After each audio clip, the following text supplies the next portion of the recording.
I believe that the United States right now has virtually the same degree of censorship that China has. Meet Peter, an American who moved to China 30 years ago, and for more than 20 years he has run a prominent consulting firm in Shanghai. Peter explained whether China is trying to replace America globally, what Americans often get wrong about China, and who is winning the AI space race, China or the US. I'm Max Chernov, your insider to Global Life. 走吧。我可以说这是很简单，就是我看得很清楚那个机会。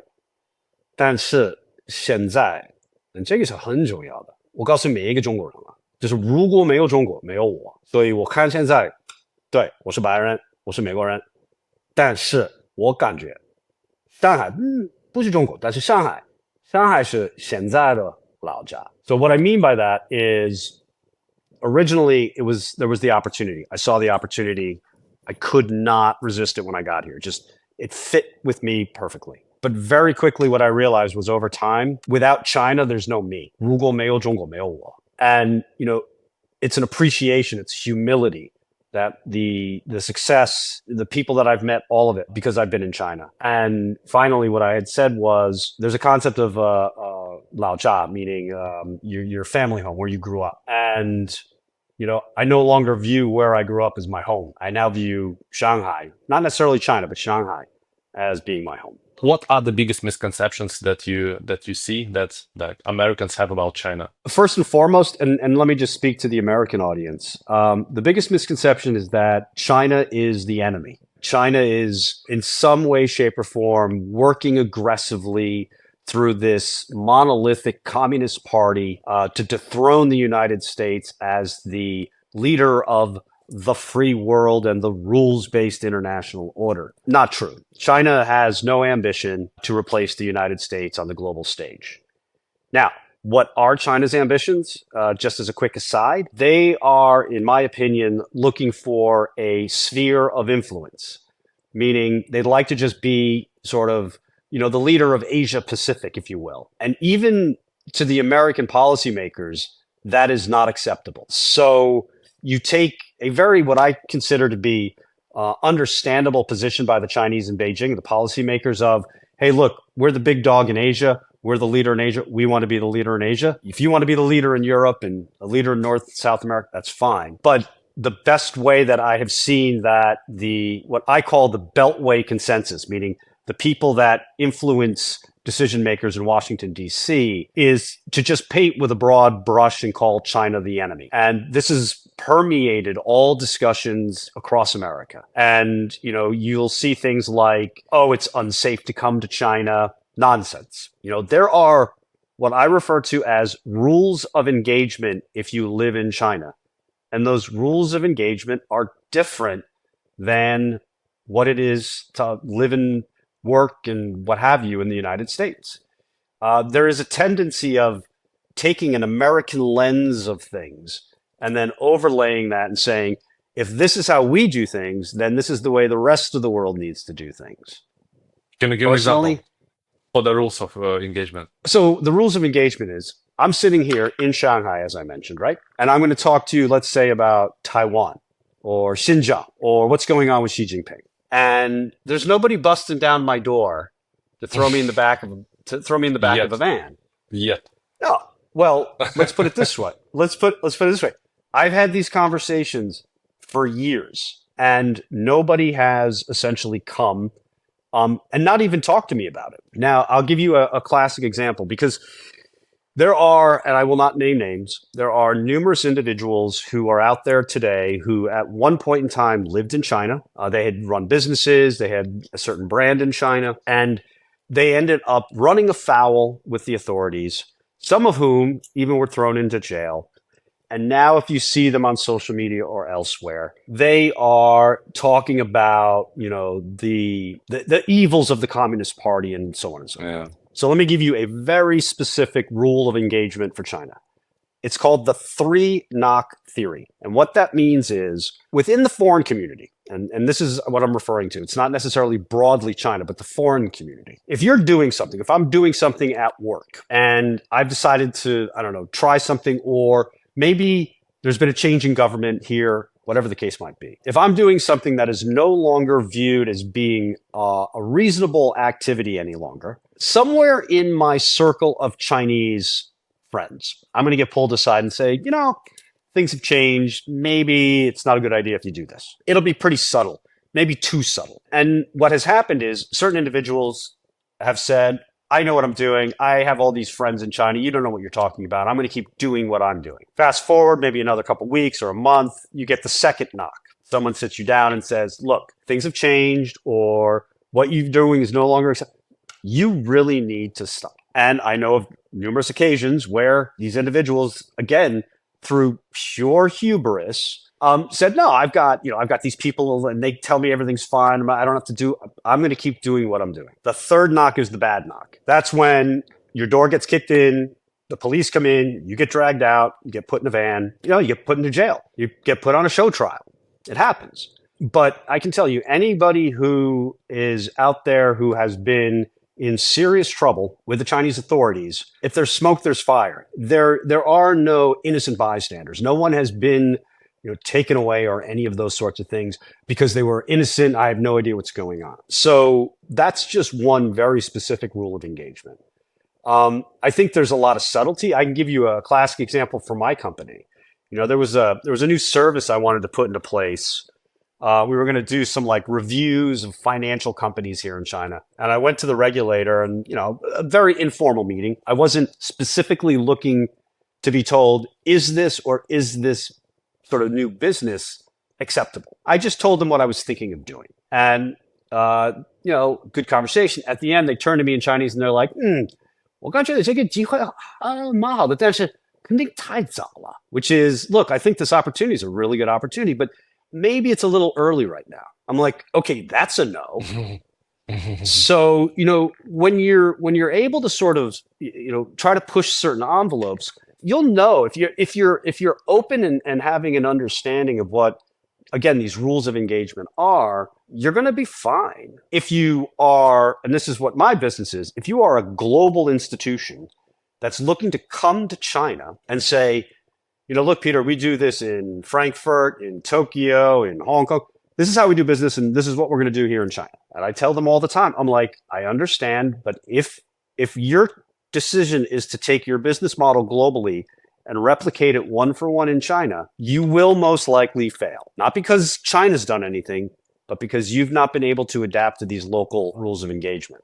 And I see it all the time. And, it's a bit frustrating for me, a little exasperating, because there's enough case study right now to demonstrate how to succeed in China that anybody that comes in and fails, well, I'm sorry, that's on you. When I was in China, I thought it would be amazing to learn the language. And as you know, Chinese is not easy. But with Lingapie, today's video sponsor, I can dive into the language just watching cool content.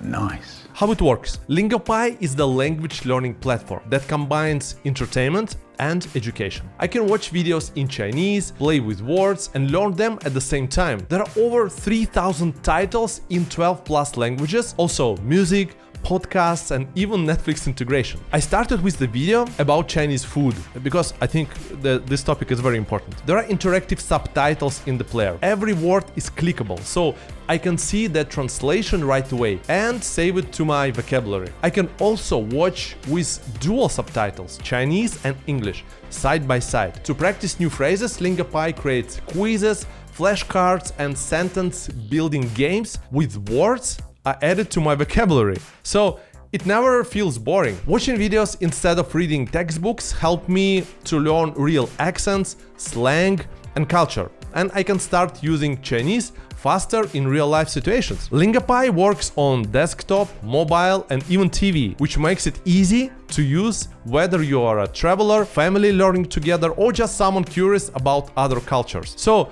if you want to start learning a new language, but in a fun and effective way, click the link down below. You will get 55% off your subscription. Go check it out.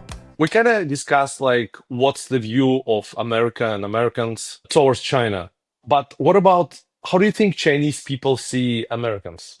Average Chinese, what do you think about America? Are they threatened by America, or are they curious, or they don't care? Combination of the three, not to sort of evade the question. But No, I mean, here's the best way I try to explain it is you see all of the media headlines, and it's very clear in the United States that China is living, as we like to say, like rent free in everybody's mind, like this big bad evil empire. And in China, when you ask like, hey, America, what do you think? And they're like, yeah, people are too busy dealing with whatever they're having to deal with on a Wednesday. It's just a day. Yeah. I think there's a fascination, if you will, of what's going on with the Trump administration, and I'll get questions from time to time. But ultimately, we're talking about China that over the course of my 30 years, there have been some serious events that have taken place. I can tell you when I first got here after a couple of months, was in March of 1996. Taiwan was having its first election, and the Chinese started throwing bombs into the Taiwan Strait, like to try and intimidate.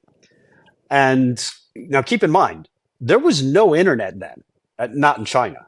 Like we were like sitting around outside at a restaurant, a bunch of us, and the waitress came up in Chinese and asked us whether or not the United States and China were going to war. And we looked around like, what is going on? So, we've had, it's called the third Taiwan crisis, by the way. We had that issue.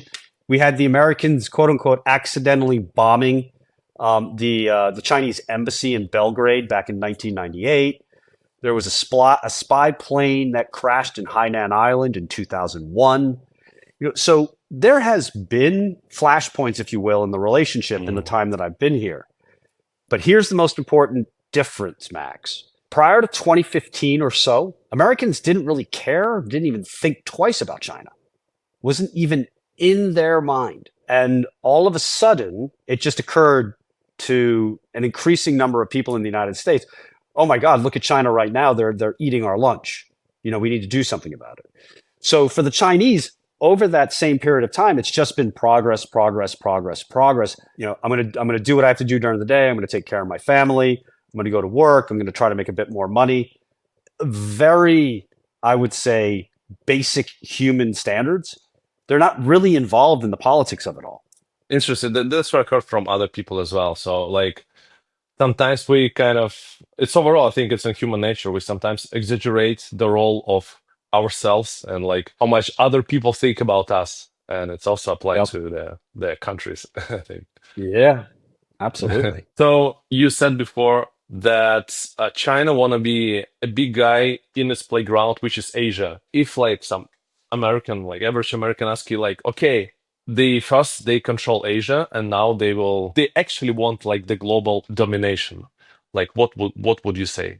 Well, the first question I ask is why? There's empire, and then there's, I think, just broad success. And I think if you look at, I'll give you a classic example that I would answer is say, there is this 20th century, very Cold War mindset of, we have the G7. And everybody's now talking about China and the United States as the G2. China wants none of that. Their outlook is not about you're either with us or against us. And I think it's fascinating where, even Donald Trump said during the beginning of this whole trade war issue, you're going to have to pick. You're either with us or with China. And China's mentality has always been, look, if your allegiance is number one to the United States, that's fine. We understand that. But just because you're aligned with the United States does not mean that you have to make us your enemy. Like you can have it both ways. The United States does not operate in that way. I would even argue in the previous empire, that is the United Kingdom, there was also a very similar, call it really a scarcity mentality. The Chinese, on the other hand, their outlook is, look, we don't need bases around the world. We don't need to influence, elections here, there, and everywhere. What China truly is looking for, and maybe this is not great either, is a much more mercantilist relationship with partners, where they're saying, look, if we're going to sell to you or you're going to buy from us, we want it to be not about power per se. We're just in it to try and make money. We're trying to build our country. We're trying to provide for our society. And, if Italy, if Italy wants us to come in and build a port for them, we're happy to do so if it makes economic sense. And then the United States comes in and says, "No, Italy, you can't do that. You're part of NATO. This is bad." Or, a Hong Kong company that is deemed to be Chinese, CK Ports, which own the ports in Panama, the United States comes down and says, "This is a national security issue." It's like, oh, okay. China's always out looking, saying, yeah, we're not here to try to stop commerce going through the Panama Canal. No, we're doing it because we think we can make money off of it. Now, again, a mercantilist mentality isn't great, but I think it's also important to recognize that doesn't equal a hegemon in the making. We take over Asia, then we take over the world. I don't see any logic that supports that thinking unless you're an American, and if you only understand that the world has been sort of run from Western powers using the hegemon system, I don't know, for 500-600 years, of course, you're going to think the next group is going to do the same thing. Doesn't necessarily need to be the case. China is a very different animal. How would you compare life in Shanghai versus life in New York City? What's interesting about that is over the course of the time that I've been in China, I have periodically gone back to the US once at least, maybe twice a year. And again, most of the time going back to the Northeast, to the New York area. And the reason why I think it's a fascinating question to ask is it gave me the opportunity to sort of benchmark each year. And I could see, shouldn't say you, but I could see that there were changes underway that the best way I could sort of frame it is it was becoming more restrictive in terms of the opportunity set. When I was there in the early 90s, it was still a pretty cowboy-centric environment in New York. If you put the time in, if you did the daily grind, if you tried to network a bit, you could do a lot. You could get a lot of opportunities. And then I kept finding through conversations and whatnot that you began to see gatekeepers were being put into place. If you didn't know the right people or didn't go to the right schools, it became increasingly difficult. So the opportunity set as time went on became very apparent to me that it wasn't the same as it was back in the 90s. But then at the same time, people themselves, I don't want to say they gave up, but there was this, how do I define it? A reluctance to really put in the energy, sort of a why even bother? Meanwhile, being 11 and a half months, let's say, out of the year in China, none of that existed. Everybody was working aggressively, whatever they could do, wherever the opportunity existed. And it was just increasingly a night and day experience. Why do you think is that? It's like the bigger waves and the bigger trends that were happening in the US and in China, or it's a cultural aspect into it as well? Like, what do you think? It's one of those answers that I think will depend on the individual. And for me, and again, I think it's important to keep in mind that throughout this whole period of time, I'm more the outsider looking into the United States versus sort of being there. So I've always been a little bit cautious when I'm trying to look at the United States and try to ask myself the question, what happened? To give you a bit of a benchmark, I've always considered myself, and I think this is accurate, a child of Ronald Reagan. My most formative years were from 1980 to 1988. And at the time, the United States was, call it more of a, to use a more modern term, an abundance mentality. You could go out, you could do, you could create. There was just opportunity galore. And I think that continued well into the 1990s. But, you could make the point that at 9/11, at the turning point when the towers came down in New York, the United States shifted towards its war on terror. And I think that this shifted a lot of the focus by especially the American decision makers in Washington in an area that I guess rightly at the time they viewed as being the most important priority. But during a 20-year period, call it from 2000 to 2020 or thereabouts, the United States was very preoccupied with sort of the geopolitical priorities that they thought were critical. China, on the other hand, just got to work. And Mm. they looked at building, they looked at creating, they spent an enormous amount on infrastructure. The individuals would go to college, they would try to get jobs. I mean, it was a very euphoric, I think, a period during China. Whereas, for at least my perspective, unfortunately, the United States made the error in terms of its strategic outlook. And then ultimately, let's call it 2015 or 16, with the ascension of Donald Trump, the first time around, it was the first time where all of a sudden you saw throughout America that China was, in fact, a rival, a competitor. And on Yeah. a dime, everything began to change at that point. Speaking about like hustling and grinding culture in China through the last like 20, 25 years, when China's economy was rising crazy, is it still this spirit? Because like people say like Chinese economy is slowing down. Is this you still feel like this energy as you've seen like 20 years ago? No, the energy levels have certainly dropped off, and it's understandable given that if you look at the headlines, right? The Chinese economy is slowing. And there's no question about that. What I find fascinating, however, is very rarely do you actually encounter the question of why. Like, why is the Chinese economy not Mm. as dynamic as it once was? The simplistic answers are always, oh, the property market, too much investment there, or there's been too much infrastructure spending and what have you. And those are certainly accurate. But the one, I think, critical piece that's been missing from the overall analysis has been what the policymakers in Beijing, especially when Xi Jinping came into power back in 2011, 2012, what the approach taken there was. And not to get too deep into politics, but you've seen, I'm sure, a ton of headlines talking about how Xi Jinping is now emperor for life, and that he doesn't care about the people or care about the economy. I completely disagree with that.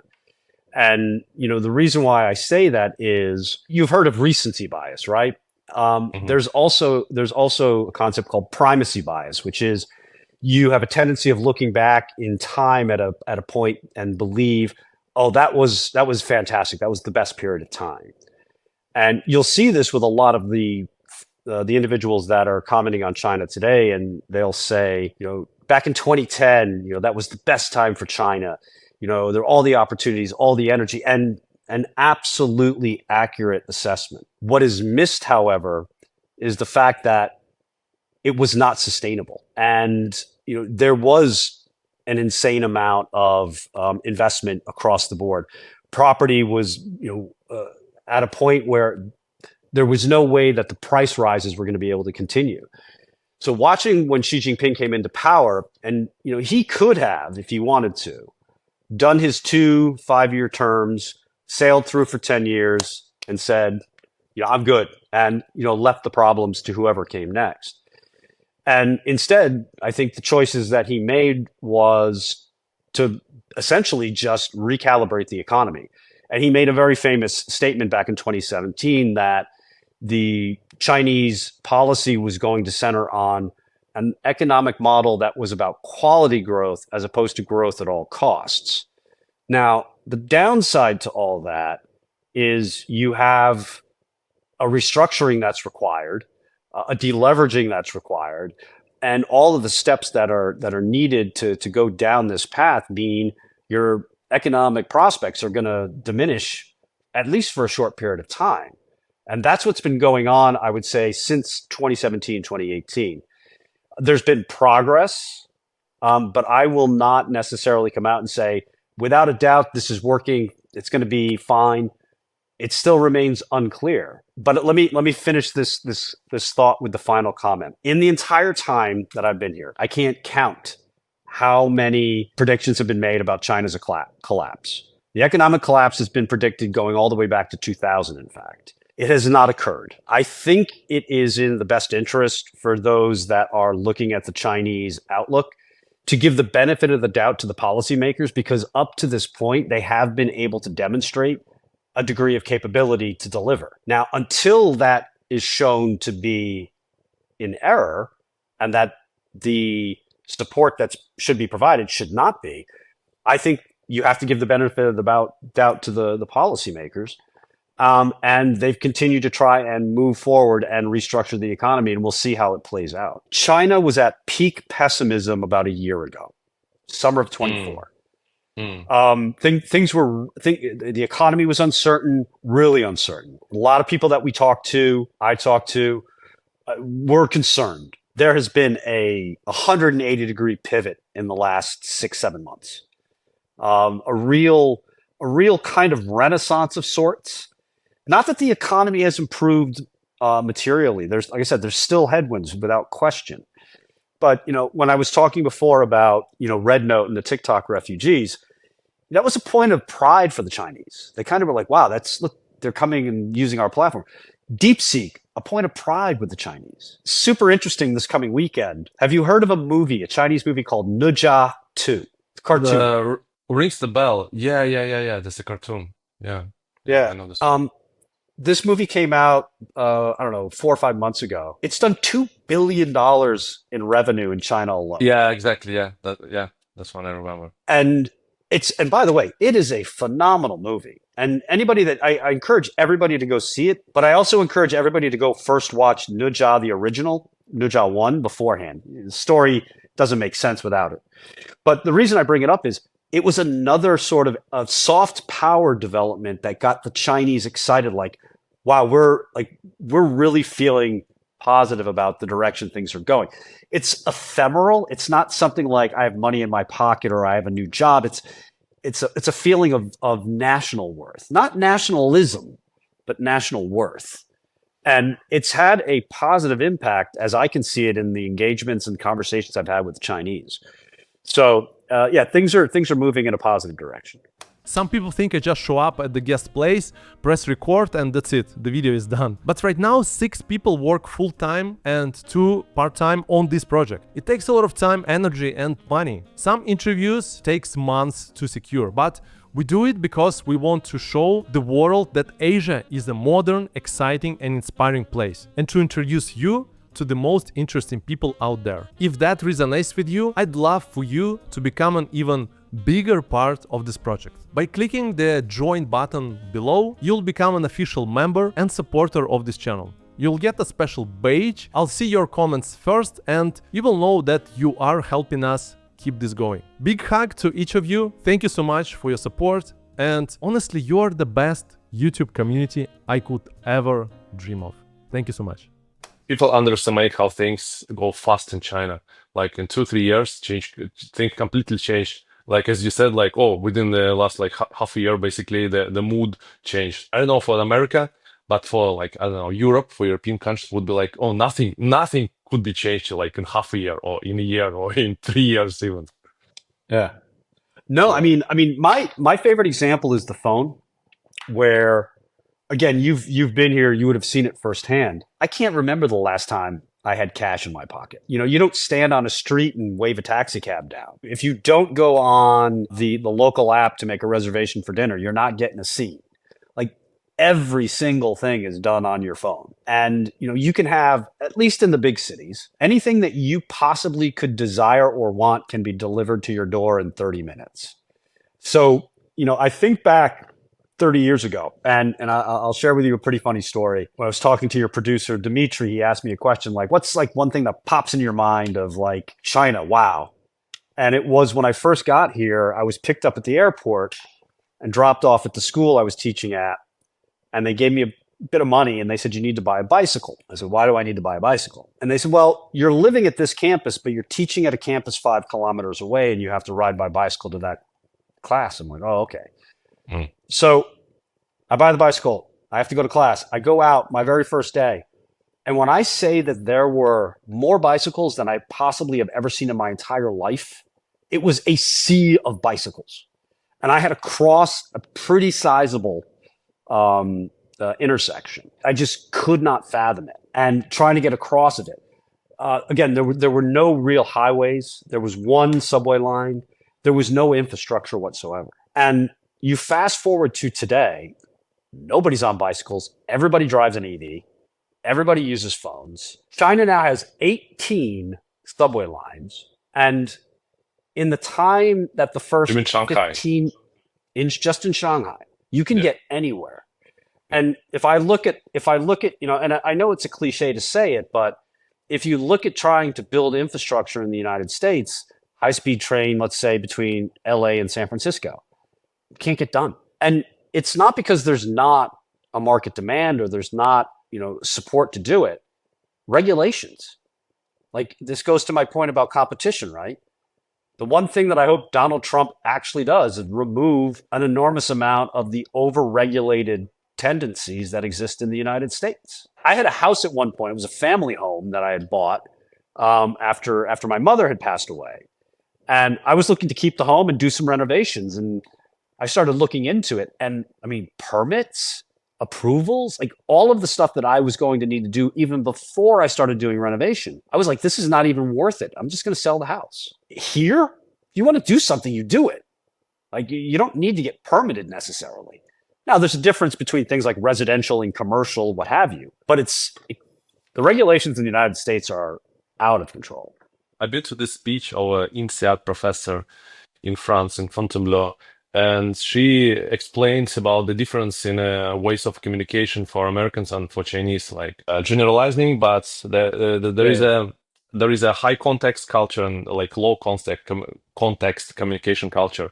So in America, if you do business, so normally people say like, especially if you're from New York, people say, okay, this is good, this is bad, or they explain like clearly what you have to do or what you're Right. not supposed to do.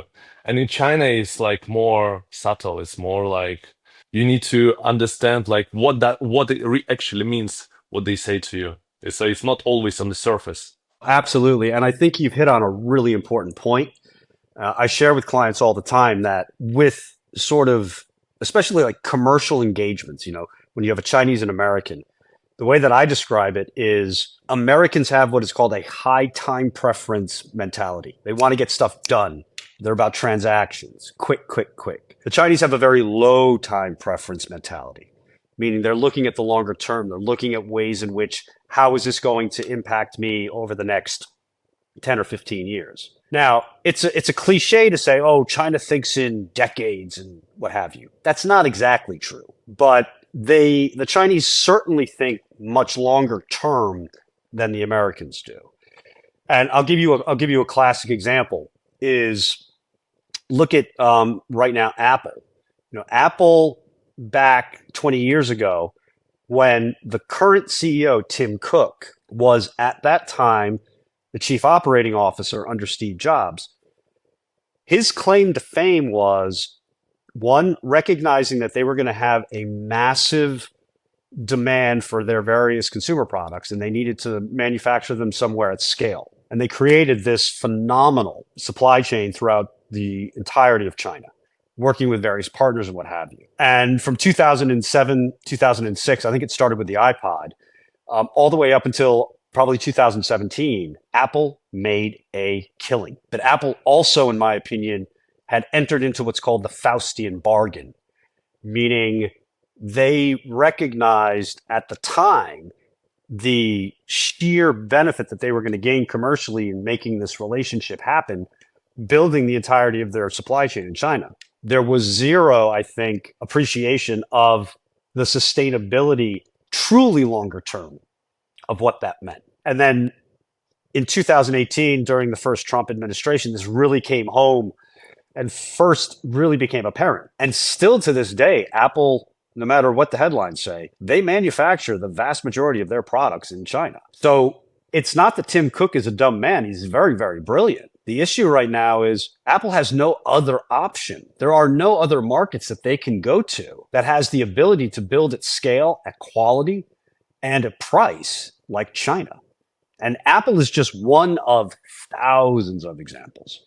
So, making sure that you understand what you're getting and what the longer term implications are, that latter part has been missed by a great number of organizations and individuals. But can you explain, maybe in a simple words, to someone who doesn't really know what's going on, like in China, with China's economy? let's say the average American, what were the pillars, the main pillars, why economy was growing? What was the shift, why economy started growing, and what was the main pillars for this growth within the last like 30 years? And the second part is what the government is trying to do now to, as you said, like restructure the economy and like change the approach from just the growth to sustainable growth. The way that I've looked back on it now is that, use my 30 years of experience and break it into two blocks of 15 and 15. So through the first 15 years, the majority of the growth came essentially from infrastructure and housing, just building what was needed to support, all of the various provinces, all the cities. So we're talking everything from highways, we're talking about airports, high-speed rail. Going from an old decrepit rail system that I recall when I first got here, where you would typically take an overnight train to go from city to city. That now you take a high-speed train and it takes about 5 hours. So that's one of the most fascinating things about China when I come there is like, what the hell? How come it's so good? This is just massive and it's fast and it's just unbelievably good. Yeah, and not only that, but I think, and this will go to the second part I'll talk about in a second, there's the efficiency issue. So and I think you have been on the high-speed rail here, it's not just about the rail. It's about how you buy your ticket, how you check in, right? How you get out. The friction in transportation has been reduced by 90%. And there is a real productivity boost that you'll get from that, because the reduction in friction that I'm just alluding to here in terms of transportation, you can see this across various industries and the way people do things throughout China. But going back to sort of the first 15 years of growth, the other pillar was clearly housing.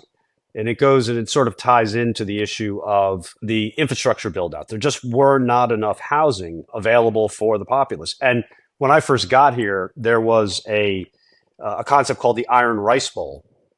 And this was essentially most Chinese, the housing was provided by their work unit wherever they worked. And then I think it was in 98, maybe 97, the then, I think he was vice premier, maybe he'd been premier, I can't recall. Zhu Rongji made a huge declaration where, they broke the Iron Rice Bowl, and all of these public housing, they were kind of sold to a certain extent to the individuals, but at the same time, it was just evident that more was needed.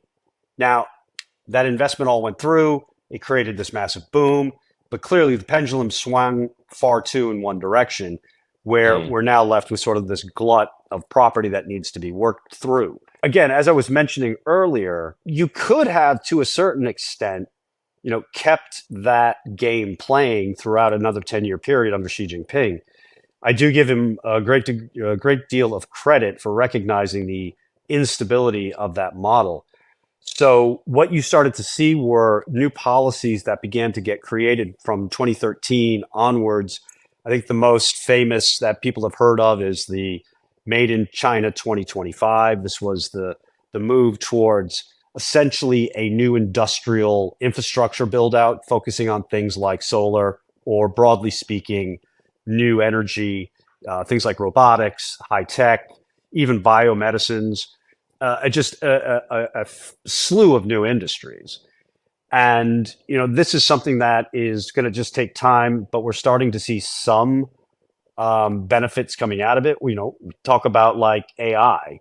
There was the whole DeepSeek moment that everybody likes to focus on from earlier this year.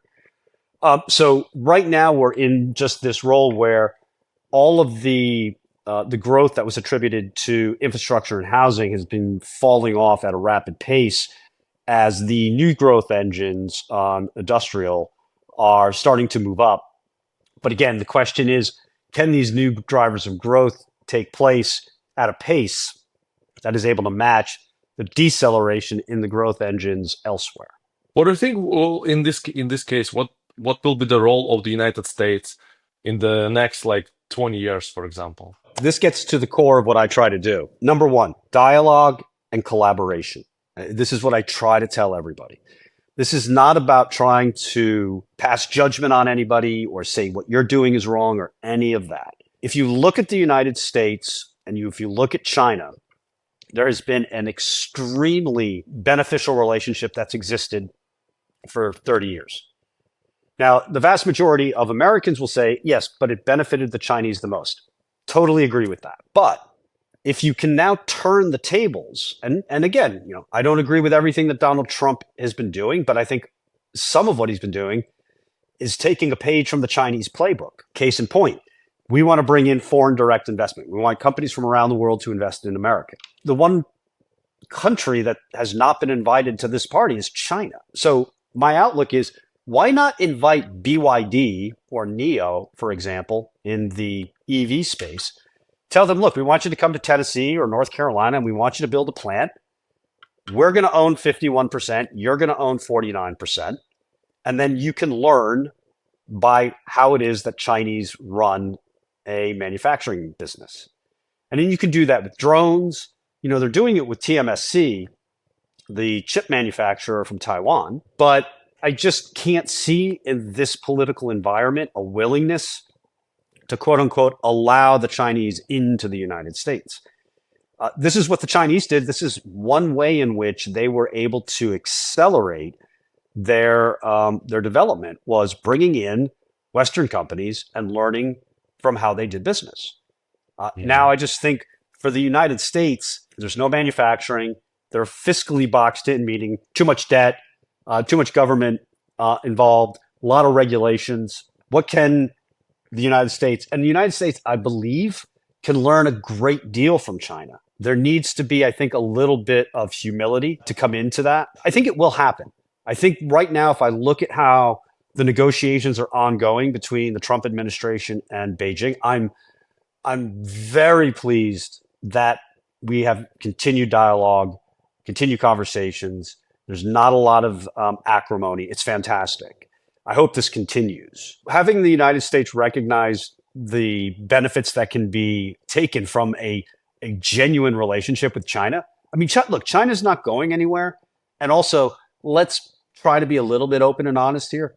The world is a pretty big place that I think can really hold two great powers like China and the US. Probably AI race can be a solution to some extent, like what's going to be with China and America and the world like in 10 years. I guess they're competing like big time now, China, like with US in terms of AI. Before AI, I want to talk about competition. And I think this is the reason why, again, red-blooded American. I think never underestimate what the Americans, the individual, can achieve.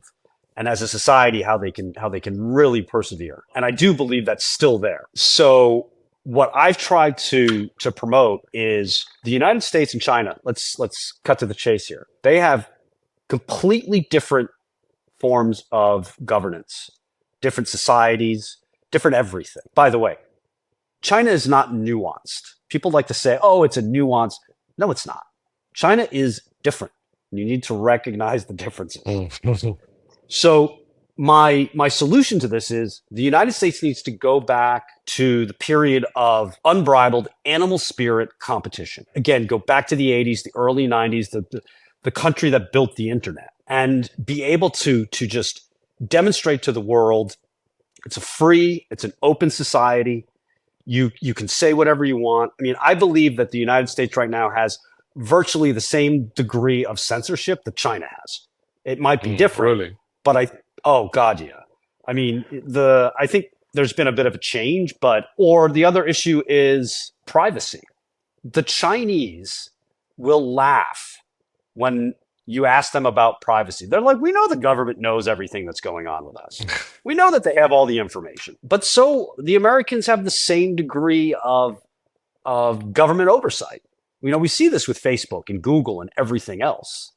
Right? I mean, Snowden back in the day made it very clear, and that was 10, 15 years ago now. So I think it's always funny that the Americans, to a certain extent, have this errant belief that, oh no, we have our privacy. And I'm like, no, you don't. Right? You have maybe it's too strong a word, but you have this deluded thinking that you have privacy, but in reality, you don't. So, if the United States were to unshackle itself Things like regulatory arbitrage. This drives me crazy, which is companies no longer feel as though they want to compete on product, on price, on service. They want to go to Washington, D.C. and say, hey, we need you to put in new laws to stop competition from coming after us. We want to create what's called a regulatory moat. You want unbridled competition. You want people just building, providing great services, all of it. And if you have that system, again, open, free, you can talk about whatever you want. And you compare that to China, because China, I do not believe, is going to move in that direction. China is going to maintain its system where they believe stability is the most important element. That's fine.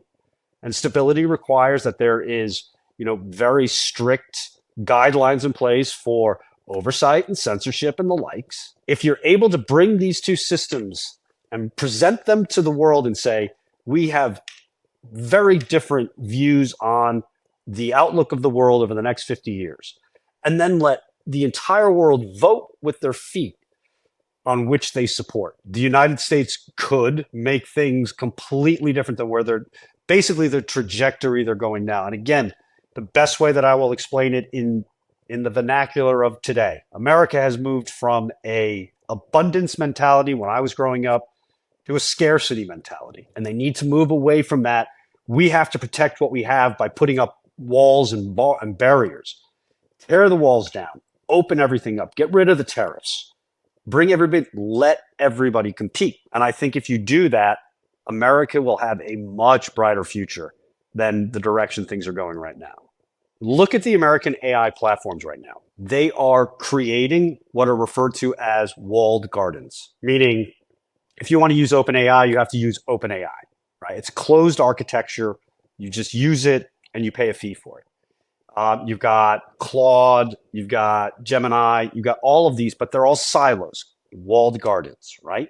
This was tried when the internet started back in the mid 90s. Do you happen to remember America Online? America Online, like AOL. Correct. The one. Right? Okay. Right. Yeah. AOL was hugely popular in the beginning, but it was a walled garden. You went into that system and you could only operate within that system.